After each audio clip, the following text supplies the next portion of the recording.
दोस्तों, जैसा कि आप जानते हैं इस समय राधा रानी पर बहुत सारी डिबेट चल रहे हैं, बहुत सारी कंट्रोवर्सीज़ हो गई हैं। प्रदीप मिश्रा जी ने अपने अपने पुराने एक वीडियो में राधा रानी जी के विषय में कुछ कहा था, जिस पे प्रेमानंदी महाराज को बहुत ही आपत्ति हुई थी और उन्होंने बहुत ही क्रोधित होकर कुछ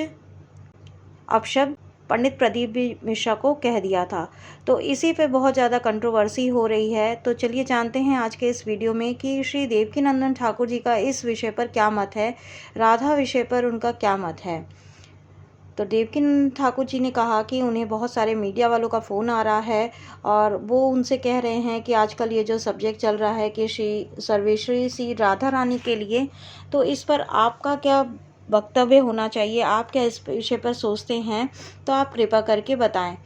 तो देवकीनंदन ठाकुर जी ने कहा कि वैसे तो हमें ये सोचना चाहिए कि जिस विषय पर श्री सुखदेव जी महाराज 12 स्कंद 335 अध्याय और 18,000 श्लोकों में कुछ कहने से बचते रहे और प्रत्यक्ष रूप से उन्होंने कुछ कहा नहीं, तो उसके पीछे एक ही रीज़न है कि जिन सर्वेश्वरी श्री राधा रानी के लिए ब्रह्मा जी भी तरसते हैं और श्री शिव भी तरसते हैं, बड़े देव, बड़े बड़े देवता, नाग, नर, किन्नर, जिनकी चरण नख के लिए, रज के लिए तरसते हैं, जब तक किशोरी जी की कृपा न करें और जब तक स्वयं किशोरी जी ना चाहें, तो ब्रह्मा जी को भी किशोरी जी के चरण नख के दर्शन नहीं हो सकते। ऐसी किशोरी जी के, ऐसे सर्वेश्वरी जी के लिए देवकीनंदन ठाकुर जी ने कहा कि हम क्या कह सकते हैं।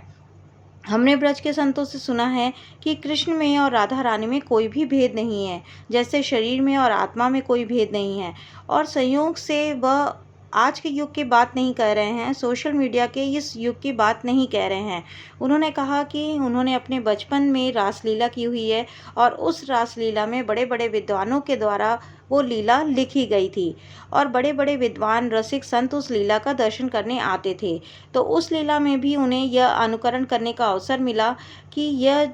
जो अनुकरण वो कर रहे हैं, तो भगवान श्री कृष्ण का विवाह सर्वेश्वरी राधा रानी के साथ हुआ है और यह एक दो जगह नहीं बल्कि कई ग्रंथों में भी उपलब्ध है। तो इस विषय पर जिसके लिए संत कहते हैं कि राधाम कृष्ण स्वरूपम कृष्णम राधा स्वरूपम, अर्थात राधा ही कृष्ण है और कृष्ण ही राधा है। एक स्वरूप सदा दो नाम, जैसे मुझे मेरे किसी और नाम से जानते हों और बाहर किसी और नाम से जानते हों, वही राधा कृष्ण का स्वरूप है, दोनों एक हैं। तो अब जो विषय चल रहा है, जैसा कि उन्होंने कहा कि वह इस पर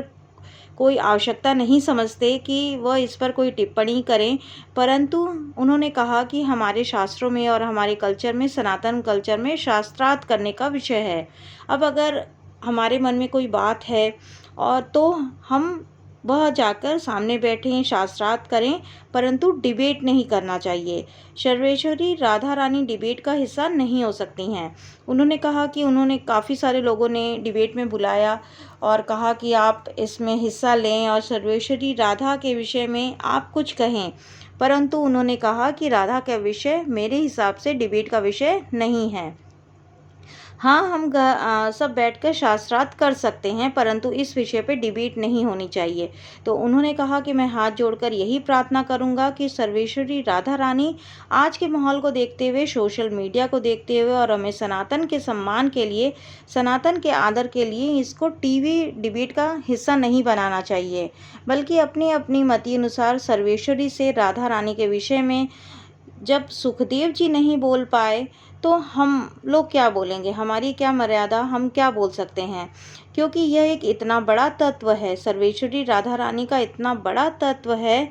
कि अगर हम कुछ भी प्रयास करेंगे तो भी हमसे कहीं ना कहीं मिस्टेक हो ही जाएगी। तो उन्होंने कहा कि मेरा तो यही निवेदन है कि हम इस विषय को बैठकर ही प्रेम से समझाएं और यदि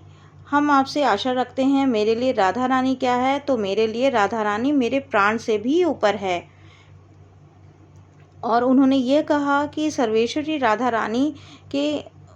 मतलब वो हमारी सब कुछ है, इसलिए मैं डिबेट में नहीं किया और एक ही निवेदन वह आप सभी से कर रहे हैं कि यह विषय टीवी डिबेट का नहीं है, सोशल मीडिया का नहीं है और जिन जिन को भी राधा तत्व, राधा रहस्य जानना है, उनको रसिक संतों का, श्रेष्ठ संतों का, विद्वानों का और सर्वेश्वरी राधा रानी के उपासकों का सानिध्य करना चाहिए, उनके चरणों की सेवा करनी चाहिए। जिससे कि हमें ईश्वरी की कृपा प्राप्त हो सके। ध्यान रखें, जब तक किशोरी कृपा नहीं करेंगी तब तक चाहे ब्रह्मा जी भी चाहें तो राधा रानी के तत्व को नहीं जान पाते। तो इस विषय को टीवी डिबेट का हिस्सा न बनाएं। जिन जिन को भी राधा तत्व जानना है वह रसिक संत के साथ संग करें। इस विषय पे आप क्या कहते हैं, आपकी क्या राय है, कमेंट कर ज़रूर बताएं। राधे राधे।